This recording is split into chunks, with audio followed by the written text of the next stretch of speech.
મિત્રો, શું તમને રોજ છાતીમાં બળતરા થાય છે, કાંટા ઓળકાર આવે છે અને દવા લીધા પછી પણ થોડા સમયમાં ફરીથી એસિડિટી શરૂ થઈ જાય છે? તો શક્ય છે કે સમસ્યા દવામાં નથી પણ તમારા રોજિંદા ખાનપાનમાં છે. તો આજે હું તમને એવી 8 વસ્તુઓ વિશે વાત કરીશ જે એસિડિટી હોય તો બિલકુલ ન ખાવી જોઈએ. ખાસ કરીને જો તમે વારંવાર ગેસ અને જલનથી પરેશાન હોવ તો આ વિડીયો ધ્યાનથી જોજો. ઘણા લોકોની આદત હોય છે કે સવારમાં ખાલી પેટે ચા કે કોફી પી લે છે, પણ ખાલી પેટે ચા કોફી એસિડનું પ્રમાણ વધારી દે છે.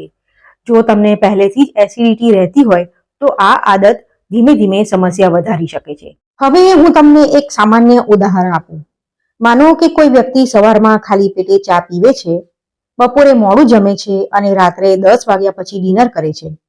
તો આ ત્રણેય આદતો સાથે મળીને પેટમાં એસિડનું પ્રમાણ વધારી દે છે. પછી એ વ્યક્તિ કહે છે કે મને તો દવા લીધા પછી પણ આરામ નથી પડતો. પણ હકીકતમાં દવા નહીં, જીવનશૈલી બદલવાની જરૂર હોય છે. બીજી વસ્તુ છે બહુ મસાલેદાર અને તળેલું ખાવું. લાલ મરચું, ગરમ મસાલો અને તળેલી વસ્તુઓ આ બધું સ્ટમકની અંદરની લાઇનિંગને ઇરિટેટ કરે છે અને જલન વધારે છે. ત્રીજી વસ્તુ, ખૂબ ખાટું ખાવું.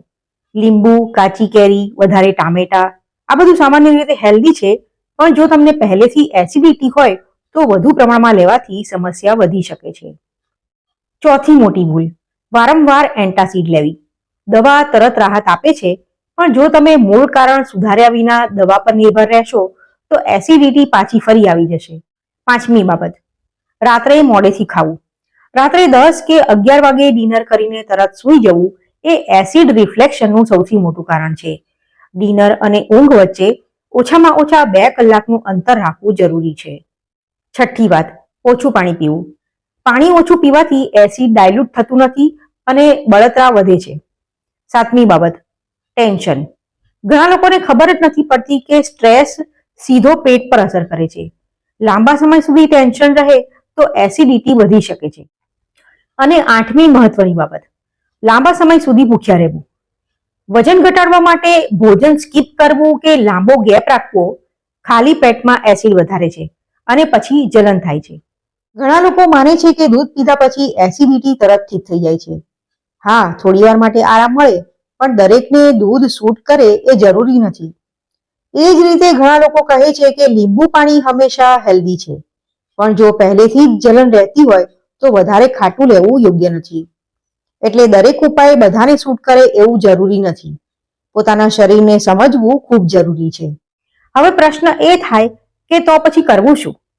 તો તેના માટે સવારમાં ખાલી પેટે ચાને બદલે ગરમ પાણી પીવો.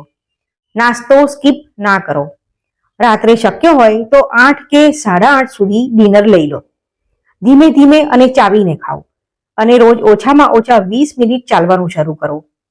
આ નાના નાના પરિવર્તનો ધીમે ધીમે એસિડિટી કંટ્રોલ કરવામાં મદદ કરશે. જો તમે ખરેખર એસિડિટી કંટ્રોલ કરવા માંગતા હો તો 14 દિવસનો નાનો ચેલેન્જ અપનાવો. 14 દિવસ સુધી ખાલી પેટે ચા નહીં, મોડું ડિનર નહીં અને રોજ 8 ગ્લાસ પાણી. અને પછી જુઓ શું ફરક પડે છે. ઘણા લોકો આટલું કરવાથી જ રાહત અનુભવે છે.